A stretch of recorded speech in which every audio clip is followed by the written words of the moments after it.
What's up, YouTubers? Today I'm on my way to the Apple Store and I'm going to be picking up the iPhone 13 Pro Max.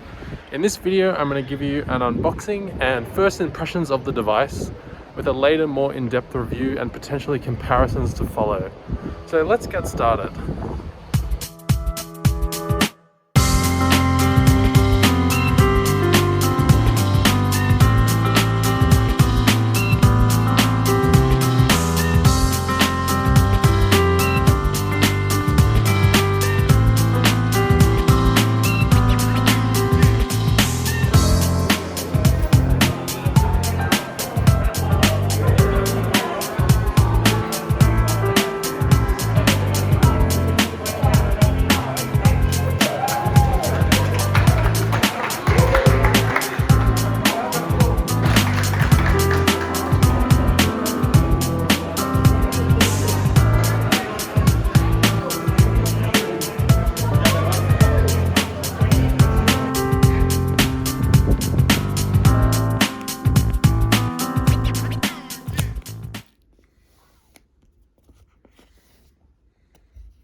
So first impressions are, this phone is really heavy. This is the heaviest iPhone I think I've ever held. Damn. But it's good because I have big hands and it fits just fine in my hands, so that's nice. So you can see we have the Lightning to USB-C cable and no charger. Just some regulatory info and a SIM eject tool and an Apple sticker. Man, I miss when they used to put a charger in the box. That's a shame. The setup was quite easy as Apple gives you extra iCloud storage to back up your old phone, which didn't take too long, and everything transferred over in about 20 minutes, and it was probably the most seamless experience I've had switching phones so far.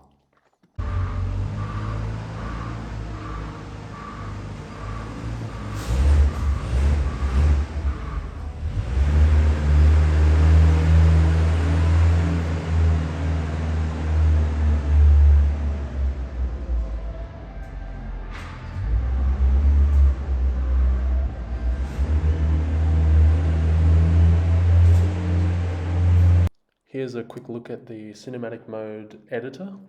This shot, I had someone walk into frame and the iPhone prioritized them and put them in focus, but I didn't want them to be in focus.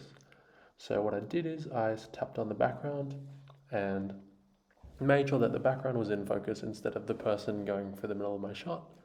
And now I have a shot without someone wrecking it. So that's pretty cool. I've never seen anything like this before and never expected to see it on a phone, so this is really cool.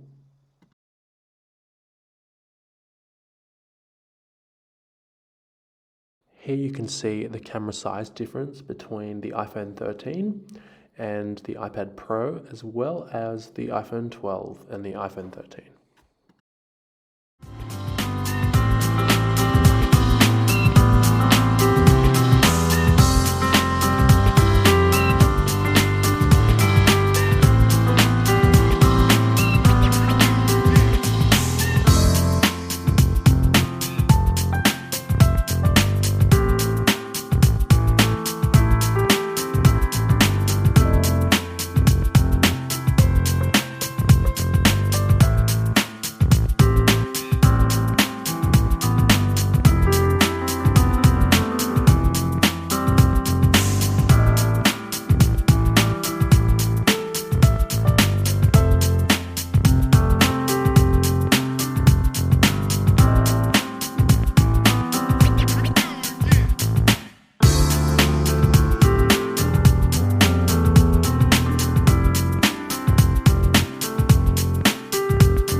this is a test of the selfie cam on the iPhone 12 and the iPhone 12 Pro.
So, I guess now I have to sum up my first impressions. Well, my first impressions of this phone, the iPhone 13 Pro Max, are that it's really good. The camera is quite impressive and it is quite the upgrade from the previous iPhones. But I think if you have an iPhone 12, the performance increase you won't notice. The higher refresh rate even is nice, but it's not that noticeable because iPhones have such a smooth 60 Hz experience anyway. I'm going to be doing a more in-depth camera comparison in the next few weeks, so that will be coming up soon. Let me know any devices you want to compare, as I have a Pixel 5, an iPhone 12, like an older iPhone, I have a DSLR and mirrorless camera, all the sorts of different things. So let me know what you want to see in the comments and what areas I should focus on. For now, I'm thinking camera, because that's what I do well. And performance-wise, I don't notice a difference, so I don't feel like it's worth focusing on that. I think the screen as well is a bit hard to show across on video. It does go brighter in the sun, and it does refresh faster, but once again, coming from an iPhone 12, it's not a huge change, but maybe if you've got an iPhone 7, it'll be a big increase. Some of the things that I really don't like is how this phone is much heavier. So I've noticed it's a very heavy device.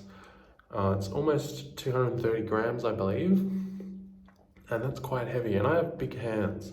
So people that have small hands might struggle to hold this device and carry it, hold it in their hand on a bus for a long period of time, potentially. The other thing I don't like is how it auto switches the macro camera to the wide angle lens, so you don't get the bokeh. So that's kind of annoying too, but maybe they'll change that in the future, who knows. Thank you all so much for watching. Subscribe if you want to see more videos like this. Give it a like if you liked it. If you disliked it, give it the dislike button twice to extra dislike, extra strong. And if you want to see more videos on my channel, they'll be coming up now. Somewhere around here. Lens Addict out.